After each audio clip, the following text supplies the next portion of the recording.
బోరుగడ్డ అనిల్ గారు భార్య మౌనిక గారు ఒక రాజకీయ కుటుంబం నుంచి వచ్చిన ఆవిడ. ఎప్పుడూ పెద్దగా బయట తిరగడాలు ఈ రకంగా ఉండే వ్యక్తిత్వాలు కాదు. సో ఆవిడ కూడా అక్కడ అన్ని గంటలు సుమారు 6:30 గంటల పాటు ఆవిడ రోడ్డు మీద ఉండడం చాలా బాధాకరమైన అంశం కదా, ఎండలో ఉండడం అంటేని. అసలు దేనికోసం ఉన్నారో, అసలు ఏం జరుగుతున్నదో మరి వాళ్ళకి అర్థం అవుతున్నదో అర్థం కావట్లేదో కూడా తెలియని పరిస్థితుల్లో ఉన్నారు వాళ్ళు. సో మౌనిక గారు ఎక్స్క్లూజివ్గా ఉన్నారు మనతో పాటుగా. మౌనిక గారు నమస్తే. నమస్తే అండి వర్మ గారు. నమస్తే అండి. మౌనిక గారు ఏంటి అసలు ఏం జరుగుతుంది? వాళ్ళేమో మాకు సంబంధం లేదు, ఇతనెవరో అసలు జగన్మోహన్ రెడ్డి గారికి బోరుగడ్డ అనిల్ అంటే ఎవరో తెలియదని వాళ్ళు అంటారు. మీ భర్త ఏమో నాకు ఆయనే నా ప్రాణం, ఆయనే నా దేవుడు, ఆయనే మా అన్నయ్య, అదే నా దేవాలయం అని ఆయన అంటాడు. సో ఇప్పుడు మీ పరిస్థితి ఇంట్లో ఏంటి situation? First of all media ప్రతినిధులందరికీ నమస్కారం అండి. నేను నా భర్త పార్టీ ఆఫీస్ కి వెళ్ళాము. అంటే జగన్ అన్నని మీట్ అవుదామని. యాక్చువల్లీ లోపలికి ఎలా చేస్తారో చేయరని నాకు తెలియదు. మాది ఫ్రీడమ్ ఫైటర్ ఫ్యామిలీ కాబట్టి దానికన్నా రెస్పెక్ట్ ఇచ్చి నన్ను ఎలా చేస్తారేమో అని అనుకున్నాను. కానీ సజ్జన గారు నో ఎంట్రీ అని అన్నయ్య నాకు సెక్యూరిటీగా చెప్పారంట. మమ్మల్ని లోపలికి వెళ్ళకుండా ఇంకా అక్కడే ఆపేశారు. ఎప్పుడు అసలు మీరెందుకు వెళ్ళారండి అక్కడికి? కాదు, మీరెందుకు వెళ్ళినట్టు? నా అన్న జగన్ అనుకుని నాకు జరిగిన అన్యాయం చెప్పుకుందామని, నా భర్తకి జరిగిన అన్యాయం చెప్పుకుందామని నేను వెళ్ళానండి. నన్ను పిలుస్తారని ఎక్స్పెక్ట్ చేశాను, కానీ అది జరగలేదు. పైగా మళ్ళీ కన్నీళ్లు పెట్టుకునేటట్టు చేశారండి. ఆడబిడ్డనే ఉండి చెల్లిలా నా అన్న కష్టంలో ఉన్నప్పుడు సాయం చేస్తారని ఆ అన్నయ్య అన్నారు. నేనున్నానమ్మా అని అంటాడు జగన్ అన్న. నాకు అది చేయలేదు. పైగా నన్ను లోపల కూడా రానికుండా కన్నీళ్లు పెట్టుకుని ఆ పార్టీ ఆఫీస్ పెట్టేసి కన్నీళ్లు పెట్టుకున్నట్టు చేశారండి. అది ఫ్యూచర్ లో మాత్రం నేను అదే పార్టీ ఆఫీస్ లో నా భర్తను తీసుకుని తలెత్తుకునేటట్లు నేను వస్తా అనుకుంటున్నానండి. మౌనిక గారు ఒక్క విషయం, అసలు సజ్జల జగన్ చేస్తారని నేను నమ్ముతున్నాను. మాకు సముచితమైన న్యాయంతో ఆయనకు ఒక స్థానం అనేది కల్పిస్తారని నేను నమ్ముతున్నాను. మౌనిక గారు ఒక్క విషయానికి స్ట్రైట్ గా సమాధానం చెప్పండి. వినండి ఒక్క నిమిషం మీరే మాట్లాడదు కానీ నా ప్రశ్నకి ఆన్సర్ చెప్పండి. సజ్జల రామకృష్ణారెడ్డి గారికి వైఎస్ఆర్సీపీలో ఎలాంటి పొజిషన్ ఉందో మీకు తెలియదు కాదు.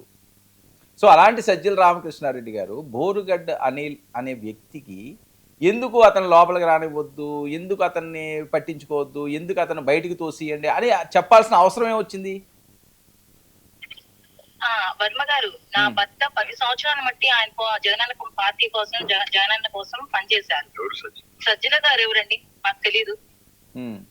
సజ్జల గారు ఎవరో మీకు తెలీదా? ఆయన చెప్తేనే ఏదో చేస్తారు, డబ్బులు ఇస్తేనే ఏదో చేస్తారంటే అందరు కార్యకర్తలు మరి ఎలా అండి? అందరు కార్యకర్తల్ని ఇట్లానే జైలుకి వెళ్ళింది ఎవరి కోసం? 9 నెలలు ఉంది కదా జైల్లో కొట్టించుకొని కష్టాలు పడి, ఇటు నేను కష్టాలు పడి, ఇటు మా ఆయన కష్టాలు పడి ఎంత కష్టపడ్డామో మాకు తెలుసు. ఎవరి కోసం కష్టపడ్డామో ఇదంతా జగనన్న కోసం కష్టపడ్డాం, పార్టీ కోసం కష్టపడ్డాం, సజ్జల కోసం కానీ ఎవరి కోసం కాదండి. రెడ్డి రెడ్డి రెడ్డి అంట. రెడ్డి ఉంటేనే పక్కన పార్టీ గెలిచిద్దా లేకపోతే పార్టీ వాళ్ళకి? మీ ఆయన గారు పక్క నుంచి ఉన్నట్టున్నారు, ఆయన పక్కనే చెప్తున్నట్టున్నారు డైరెక్షన్. లేదండి, మీరు మాట్లాడండి. ఆయన ఉంటే ఓకే ఉండనండి, ఓకే ఉండొచ్చేమో, మీరు మాట్లాడండి. రెడ్డి అనేది ఉంటేనే అండి పార్టీలోకి అలౌ చేస్తారా? లేకపోతే రెడ్డి అనేది లేకపోతే మాకు ఏ స్థానం కల్పించరండి? అంటే దళిత అంటే ఇప్పుడు కాస్ట్ ఫీలింగ్ ఏంటండి? అందరిలో ప్రవహించేది ఒకే రక్తం కదా. కాదు మౌనిక గారు, మీరు ఎప్పుడైనా జగన్మోహన్ రెడ్డి గారిని కలిసారా? నేను ఎప్పుడు కలవలేదండి, నాకు ఆ థాట్ కూడా లేదు. కాకపోతే జగన్ అంటే మాకు ప్రాణం అండి. వైఎస్ రాజశేఖర రెడ్డి గారన్న మాకు అభిమానం, ప్రాణం. మేము టీడీపీ, మా అత్తగారు టీడీపీ తరఫున పోటీ చేశారు పెళ్లి కాకముందు. ఓకే, ఎక్కడి నుంచి? టీడీపీ పొన్నూరు అండి. ఓకే, టీడీపీ తరఫున పోటీ చేశాము. ఆయన చేసుకున్నాక నేను వైఎస్ఆర్సీపీ పార్టీకి. నాకు అభిమానం, జగన్ అంటే ప్రాణం మాకు. మా ఫ్యామిలీ ఫస్ట్ నుంచి కాంగ్రెస్, మా అత్తయ్య గారు పోటీ చేశారు టీడీపీ తరఫున. అది కాదు, ఇప్పుడు ఏంటి మీరు ఏం కోరుతున్నారు? వాళ్ళైతే వద్దంటున్నారు, బయటికి వెళ్ళిపోమంటున్నారు. ఇంకెందుకు దానికోసం ఎందుకు పాకులాడుతున్నారు అసలు మీరు? ఆయన పడ్డ కష్టాన్ని గుర్తించాలి. ఎవరు గుర్తించాలి? జగనన్న గారు గుర్తించాలి. కాదండి, ఇప్పుడు వరకు జగన్మోహన్ రెడ్డి గారికి నెల్లి కూర్చున్నాడని కాదు కదా నేను చెప్పేదేనండి. ఆయన జైల్లో ఉన్నప్పుడు అందరిని పరామర్శించారు అన్న, ఫోన్ కాల్ చేసి. కనీసం ఒక కాల్ కూడా ఫోన్ చేయలేదు. కనీసం ఎవరిని ఇంటికైనా పంపించి పరామర్శించడం కూడా చేయలేదండి అన్నగారు అన్న జగన్ అన్న.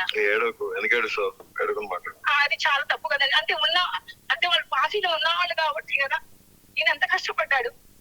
మౌనిక గారు ఆ సిచ్యువేషన్ ఎందుకు వచ్చిందని మీరు సమర్థిస్తారా?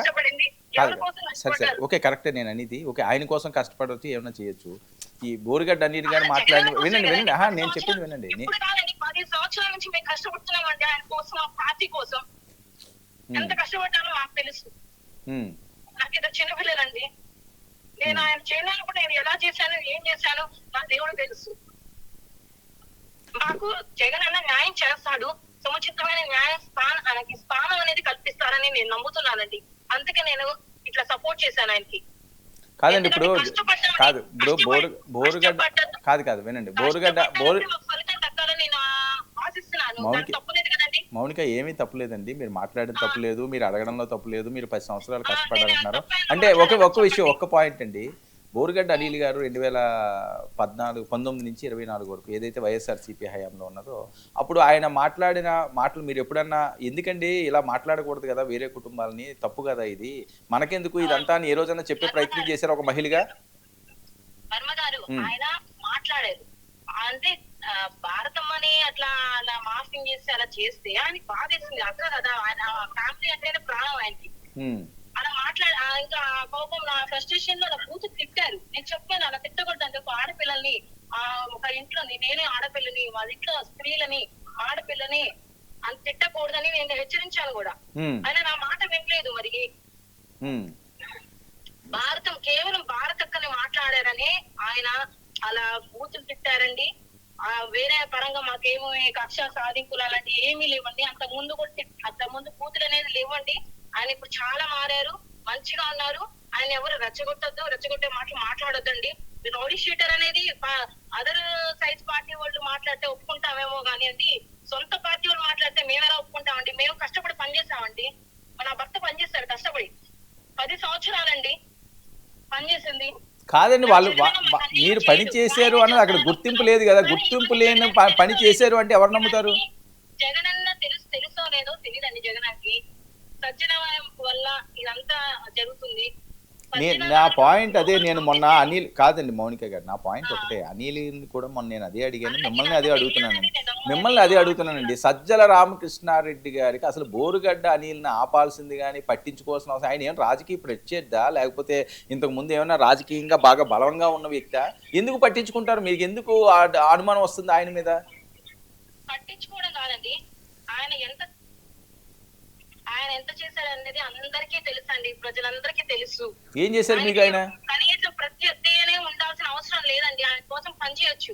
ఒక మనిషి మనం ఇష్టపడితే ఆయన పార్టీ కోసం ఇష్టపడితే పని చేయాలి. దానికి గుర్తింపు అనేది ఉంది అందరికి, ప్రజలందరికీ తెలుసు. సరే, ఏంటి వెంకటరెడ్డి మీద ఏంటి మీ కోపం? వెంకటరెడ్డి మీద ఏంటి? ఒక అధికార ప్రతినిధి. వెంకటరెడ్డి మీద మాకేం కోపం లేదండి, వాడు రౌడీ షీటర్ అన్నాడనే మా కోపం ఆయన గారు. ఇప్పుడు ఏం చేయాలి అప్పుడు? అతను మీ డిమాండ్ ఏంటి? ఆయన వైఎస్ఆర్సీపీ పార్టీ, మేము వైఎస్ఆర్సీపీ పార్టీ. మీరు కాదంటున్నారు కదా, అతను మీరు కాదంటున్నారు, మీరు వైఎస్ఆర్సీపీ పార్టీ కాదంటున్నారు. జగన్మోహన్ రెడ్డి గారికి మీరు ఎవరో, మీ ముఖం ఎవరో తెలియదు అంటున్నారు కదా. జగన్మోహన్ రెడ్డి గారికి మీరు ఎవరో తెలియదు, అసలు మీకు పార్టీకి సంబంధమే లేదు, మీదేదో రిపబ్లిక్ పార్టీ అని. ఆ మాటను జగన్ గారిని చెప్పమని చెప్పండి, మేము ఇప్పుడు నమ్ముతాము. జగన్మోహన్ రెడ్డి గారు, మౌనిక గారు, మీరు డిమాండ్ చేస్తే జగన్మోహన్ రెడ్డి గారు వచ్చి మాట్లాడతారా? మీరు ఖచ్చితంగా మాట్లాడతారండి. ఆయనకు తెలుసండి మేము ఎంత కృషి చేసాము, మా ఆయన ఎంత కష్టపడ్డాడో అందరికీ తెలుసు, ప్రతి ఒక్కరికి తెలుసు. ఈ రోజు వచ్చి నేను మాట్లాడతాను, నేను అది ఇది అంటే కుదరదండి. అది ఫస్ట్ నుంచి ఉండాలి. మరొక విషయం అందరికీ తెలుసు. ఓకే, కాదండి, మరొక అంశం, జైల్లో పరిస్థితి ఏంటి? జైల్లో చాలా ఇబ్బంది. జైల్లో కూడా మీరు వెళ్తున్నాం కానీ ములాఖతులు ఏం జరిపించేవారు కాదా? మొన్న ఏదో అనిల్ చాలా ఆవేదన వ్యక్తం చేస్తున్నాడు, అక్కడ సిచ్యువేషన్ ఏంటి? ఫస్ట్ కల్పించలేదండి, అసలు కనిపించలేదు. 3 days కనిపించలేదండి. తర్వాత ఫస్ట్ లో 3 months కల్పించలేదు. చాలా బాధపడ్డామండి.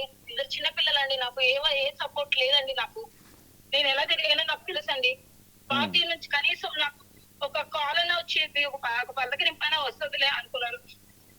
ఉన్నా లేకపోతే నేను నా డబ్బుతో నేను నా భర్తను బయట తెచ్చుకున్నానండి.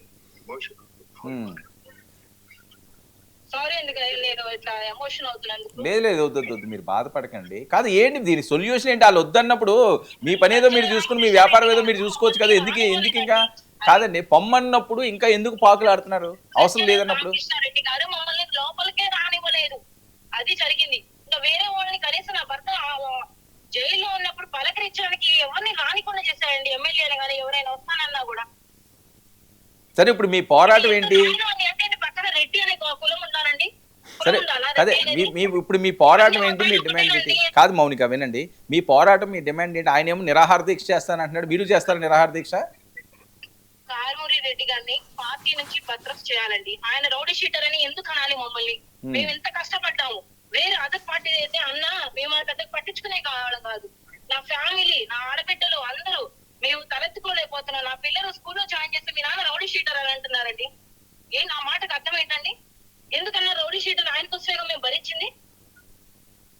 ఎవరు అనిపించారు ఇప్పుడు? సజ్జల గారు అనిపించారని వెంకటరెడ్డి గారు చెప్తున్నారు క్లియర్ కట్ గా. కాల్ రికార్డింగ్ కూడా వినిపించారు ఆయన. నేను కూడా నా పక్కన ఆ రోజు మాట్లాడేటప్పుడు అప్పుడే రిలీజ్ అయ్యి వచ్చారండి. సో మీ డిమాండ్ పరిగణలోకి తీసుకుంటే కారుమూరి వెంకటరెడ్డిని సస్పెండ్ చేస్తారు అనుకుంటున్నారా? ఏమండి, చెయ్యాలి కంపల్సరీగా అసలైతే. ఎందుకంటే రౌడీ షీటర్, ఇప్పుడు మిమ్మల్ని ఎవరైనా రౌడీ షీటర్ అంటే ఒప్పుకుంటారండి? ఎందుకు రౌడీ షీటర్ అంటే మటర్లు ఏమైనా మనమగా చేశారా చెప్పండి? ఆ మాట ఏంటండి? సరే ఇప్పుడు పరిస్థితి ఏంటి? ఇప్పుడు ఏదో అన్నారని చెప్పేసి ఆయన నా అక్క లాంటిదని చెప్పేసి ఆయన బూతులు తిట్టారు. కానీ ఆయన చాలా ఎడ్యుకేటెడ్ పర్సన్ అండి, చాలా లాయల్టీగా ఉంటారు. అసలు ఆయన అసలు ఢిల్లీ బాంబే అటు తిరిగి వస్తారండి, కేంద్ర మంత్రులతో తిరుగుతారు ఆయన. ఇక్కడ అసలు ఉండరు కూడా ఉండరు. కాదండి, నేను చెప్పేది అదే కదా, కేంద్ర మంత్రులతో తిరిగి వినండి అంత మంచి సర్కిల్ వినండి, అంత మంచి కాదు మౌనిక గారు వినాలి. అంత మంచి సర్కిల్ ఉండి అంత కేంద్ర మంత్రులతో మంచి పరిచయాలు ఉంటే సరే, వ్యాపారం ఉద్యోగం ఏదో చేసుకోకుండా వాళ్ళు పొమ్మంటుంటే ఇక్కడ ఈ పాకులాట ఏంటి అని. ఏమండి వర్మ గారు, మేము కష్టపడి పని చేసాము, మేము ఈ పార్టీలోనే ఉంటాము, ఈ పార్టీ మాకు న్యాయం చేయాలి. సరే చెయ్యకపోతే ఏంటి? చెయ్యకపోతే ఏముందండి, అందరూ చేస్తామండి, ధర్నా చేస్తాము, ఇంకంతే. ఇంకేం చేస్తామండి? మొన్న చేసింది అదే కదండి. మేము కష్టపడ్డాం, ఆయన జగన్ అని చేస్తారు. మొన్న చేసింది మౌనిక గారు మీకు అర్థం కావట్లేదు. మొన్న చేసింది మీరు అదే 6:30 గంటలు చేశారు, అయినా ఎటువంటి రెస్పాన్స్ లేదు కదా. నేను ధర్నా నిరసన కోసం రాలేదు అక్కడికి. నా అన్న జగనన్నకి నా బాధ చెప్పుకోవడానికి వచ్చా నేను. ఎలా చేస్తారులే, నేను మాట్లాడుస్తారేమో. సరే పోనీ మీకేమైనా ఆశ ఉందా? ఇన్ని రోజులు అయిపోయినా ఎవరు మీతో మాట్లాడలేదు అంటే ఏమైనా ఆశ ఉందా? కన్నీళ్లు పెట్టుకునేటట్లు చేశారు. ఒక ఆడపిల్లనండి, నా భర్త ఆయన కూడా రాలేదు కదా, నేను వచ్చాను ఆడపిల్లని. కష్టాల్లో ఉన్నప్పుడు అన్న భరోసా ఇస్తా అన్న అని అందరూ చెప్తాడు. నా చెల్లెమ్మ అందరికి నేనున్నా అని చెప్తాడు. ఇదేనండి చెప్పండి. కానీ నా జగన్ మీద నాకు ప్రేమ ఎప్పుడు ఉంటుందండి, ప్రాణం అండి ఆయన అంటే మాకు. ఆయన మాకు ఖచ్చితంగా న్యాయం చేస్తాడు, నేను నమ్ముతున్నాను. నా భర్తకు సముచితమైన స్థానం అనేది కల్పించాలండి, కల్పిస్తారు. జగన్ న్యాయమే చేస్తారు అది. ఎందుకంటే ఇప్పుడు జరిగిపోయిన గతం కాదండి, ఆయన కష్టపడేది, కష్టం విలువ తెలియాలి, కష్టం విలువ తెలుస్తుంది అన్నట్టు తెలుసు అని నేను నమ్ముతూ నాకు న్యాయం చేస్తారని నేను నమ్ముతున్నాను. అది ఓకే మౌనిక గారు, హోప్ చూద్దాం మరి ఏం జరుగుతుందో. సో మీరైతే ఎటువంటి డిసిషన్లు అవి తీసుకోకండి. ఆ దీక్షలో నిరాహార దీక్షలు ఏముంది, వాళ్ళకి నచ్చకపోతే రాజకీయాల్లో చాలా లైట్గా తీసుకోవాలి. మీరు దాన్ని ఏదో సీరియస్గా తీసుకుండి అతనికి ఇప్పటికే 28 కేజీలు తగ్గిపోయాడని చెప్పి మొన్న ఆవేదన వ్యక్తం చేస్తున్నాడు. అదే అంటున్నాను, ఇంకా అవసరం లేదు కదా. ఇంకా ఇప్పుడు ఆయన పశ్చాత్తాప పడుతున్నాడు. కాదు మౌనిక గారు వినండి ఇప్పుడు ఓకే, తప్పులు జరుగుతాయి. సో